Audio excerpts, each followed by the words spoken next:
পূর্ব ঘোষিত মহাসমাবেশ স্থগিত ঘোষণা করল বাংলাদেশ জামায়াত ইসলামী।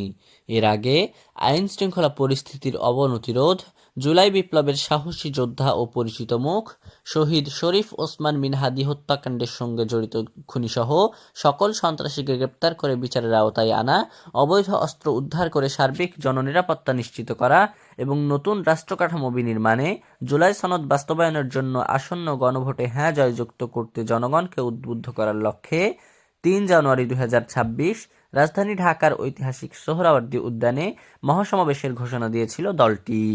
কিন্তু গত ২৮শে ডিসেম্বর বাংলাদেশ জামায়াতে ইসলামীর সেক্রেটারি জেনারেল ও সাবেক এমপি মিয়া গোলাম পরোয়ার এক বিবৃতিতে বলেন, আগামী ৩ জানুয়ারি দেশের ৯টি কৃষি ও কৃষি প্রাধান্য বিশ্ববিদ্যালয়ের ২০২৫-২৬ শিক্ষাবর্ষের স্নাতক প্রথম বর্ষের পরীক্ষা থাকায় বাংলাদেশ জামায়াতে ইসলামীর পূর্বঘোষিত ৩ জানুয়ারির মহাসমাবেশ স্থগিত ঘোষণা করা হলো। S A Mahfuz, IT news, Rajshahi.